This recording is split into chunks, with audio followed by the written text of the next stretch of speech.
দেশে ফেরার বার্তা দিলেন শেখ হাসিনা। ইউনূসের সরকার জঙ্গিদের সরকার। শীঘ্রই দেশে ফিরছেন শেখ হাসিনা, জানালেন তিনি নিজেই। দেশে ফিরবেন শেখ হাসিনা।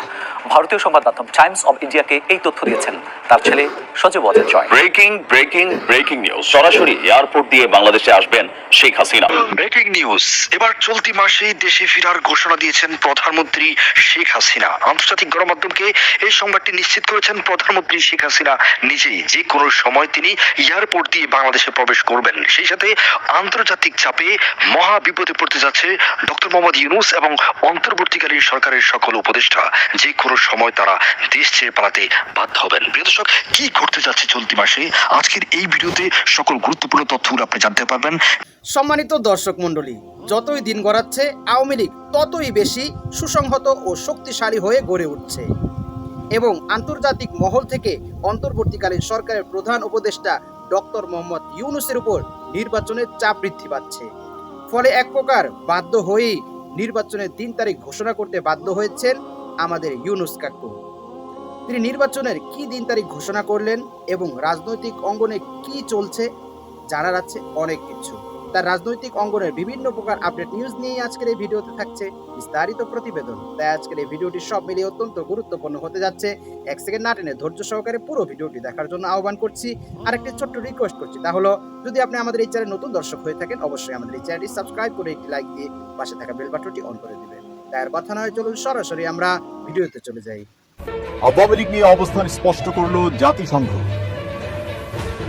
যুক্তরাষ্ট্রের সঙ্গে কেন ভয়াবহ বিরোধে জড়ালো ভারত? আওয়ামী লীগ এবং এর সমর্থকদের দমনে অন্তর্বর্তী সরকার বিভিন্ন পদক্ষেপ নেওয়ার উদ্বেগ জানিয়েছে আন্তর্জাতিক মানবাধিকার সংস্থা হিউম্যান রাইটস ওয়াচ। গ্যাস সংকটে একের পর এক কারখানা বন্ধ হয়ে যাচ্ছে, কিন্তু সরকার দেখেও না দেখার ভান করছে। দেশ শাসন করতে এসে ভয়াবহ এক যুদ্ধের মুখে পড়েছেন ডক্টর মোহাম্মদ ইউনূস। সরকার অত্যন্ত সফলভাবে অসফল হচ্ছে। আজকে যদি আপনারা আমাদের এই ক্রন্দন না শুনেন, আমরা হয়তো ঈদের পরে কুরবানি করার পরে আমাদের মনে হয় ফ্যাক্টরিটাও কুরবানি দিয়ে দিতে হবে। আমার মনে হয় যে বৈষম্যটা আরো বেড়েছে, এই বিষয়ে আমরা কেউ কথা বলছি না।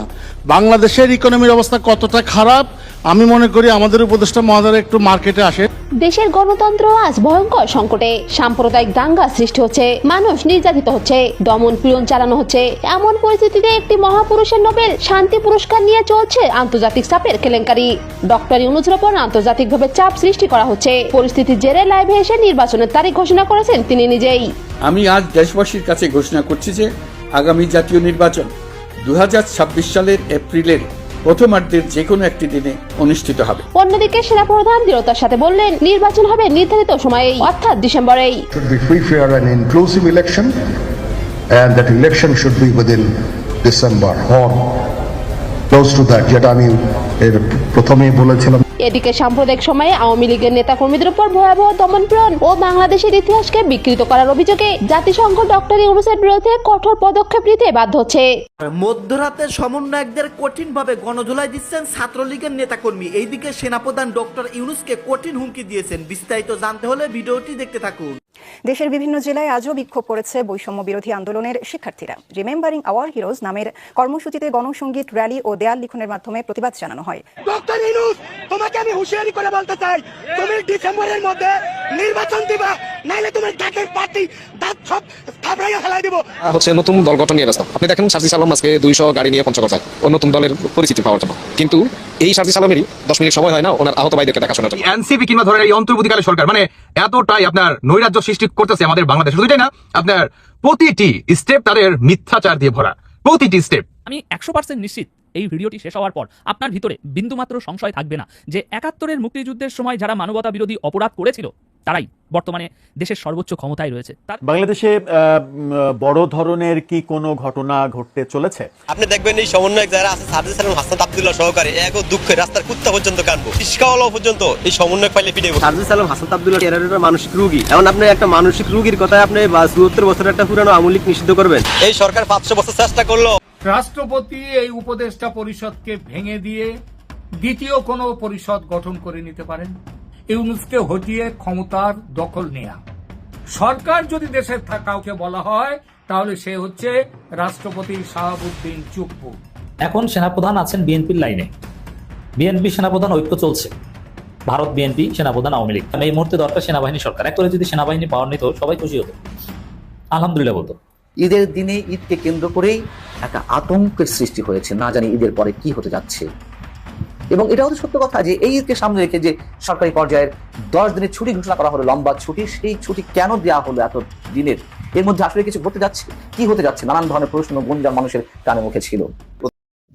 সম্মানিত দর্শক মণ্ডলী, যতই দিন গড়াচ্ছে আওয়ামী লীগ ততই সুসংহত ও শক্তিশালী হয়ে উঠছে। আর বিএনপি সে তো নির্বাচন করে করেই, নির্বাচনের জিকির করে করেই তার দিন কাটাচ্ছে। এবং আন্তর্জাতিক মহল থেকে ডক্টর মোহাম্মদ ইউনূসকে নির্বাচনের ডাক দেওয়ার জন্য তারা উঠে পড়ে লেগেছে। ফলে এক প্রকার অতিষ্ঠ ও বাধ্য হয়েই ডক্টর মোহাম্মদ ইউনূস নির্বাচনের দিন তারিখ ঘোষণা করতে বাধ্য হয়েছেন। কিন্তু তার এই নির্বাচনের ঘোষণা এবং তার নির্বাচনের ডাক দেওয়া, এটা কি বাংলাদেশের জনগণের জন্য মঙ্গল বয়ে আনবে? বিএনপি যদি ক্ষমতায় আসে তাহলে কি বাংলাদেশের জনগণের জন্য কল্যাণকর হবে? আমরা নির্বাচনে জয়যুক্ত হওয়ার পূর্বেই বিএনপির যে অবস্থা দেখেছি, তারা যেরকমভাবে তাদের জনগণের উপর অন্যায় অবিচার শুরু করে দিয়েছে, চাঁদাবাজি, ছিনতাই, রাহাজানি শুরু করে দিয়েছে, এতে তারা আগামী নির্বাচনে জয়লাভ করার পরে যে তারা শেখ হাসিনার মতো স্বৈরাচারী হয়ে উঠবে না, এর কি গ্যারান্টি রয়েছে?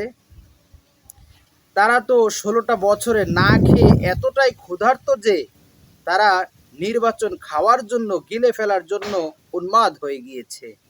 তারা যেন নির্বাচন গিলে খাবে, না দিলে যেন বাধ্য করবে ইউনূস সরকারকে, এমন একটা অবস্থা শুরু হয়ে গিয়েছে। ফলে তারা মনে করছে যে ইউনূস সরকার মনে হয় ক্ষমতায় থেকে তিনি মনে হয় দেশটাকে লুটেপুটে খাবে, অথবা তারা যদি এই 5 বছরের ভিতরে তারা যদি অতি সত্বর যদি নির্বাচনে যদি অংশগ্রহণ করতে না পারে, জয়যুক্ত না হতে পারে, তাহলে হয়তোবা তাদের নিজের কপালেও নির্বাচন এবং আগামীর নির্বাচনে জয়যুক্ত হওয়ার হয়তো সৌভাগ্যটা আর হবে না। সে ভয়ে হয়তোবা তারা নির্বাচনে জিকির করতে করতে আত্মহারা হয়ে যাচ্ছে।